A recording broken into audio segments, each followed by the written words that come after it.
ಆಷಾಢ ಮಾಸದಲ್ಲಿ ದೇವಿ ದುರ್ಗಾ ಮಾತೆ ಮಹಾಲಕ್ಷ್ಮಿಗೆ ಮಡ್ಲಕ್ಕಿ ತುಂಬೋದು ಪ್ರತೀತಿ ಇದೆ.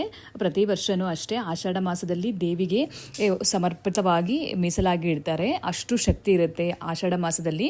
ಪ್ರತಿಯೊಬ್ಬರೂ ಸಹ ನಮ್ಮ ಕೈಲಾದಷ್ಟು ಒಂದು ಮಡ್ಲಕ್ಕಿಯನ್ನು ದೇವಿಗೆ ಅರ್ಪಣೆ ಮಾಡಿದ್ರೆ ಮನೆಯಲ್ಲಿ ಸುಖ ಸಮೃದ್ಧಿ ಆರೋಗ್ಯ ಐಶ್ವರ್ಯದಿಂದ ತುಂಬಿ ತುಳುಕುತ್ತೆ. ಸೊ ಪ್ರತಿ ವರ್ಷವೂ ನಾನು ಯಾವುದಾದ್ರು ಶಕ್ತಿಯುತ ದೇವಸ್ಥಾನಗಳಿಗೆ ಮಡ್ಲಕ್ಕಿನ ಕಂಪಲ್ಸರಿ ಕೊಡ್ತೀನಿ.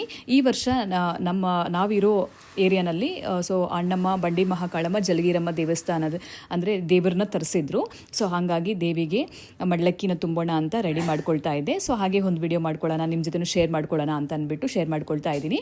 ಸೊ ಮಡ್ಲಕ್ಕಿ ತುಂಬಕ್ಕೆ ಅಕ್ಕಿ ನಿಮ್ಗೆ 5 ಇಡಿ 3 ಇಡಿ ಇಲ್ಲಾಂದರೆ 3 ಪಾವು ಆ ಥರ ಯಾವ ಥರ ಬೇಕೋ ಆ ಥರ ಹಾಕ್ಕೊಳ್ಬೋದು.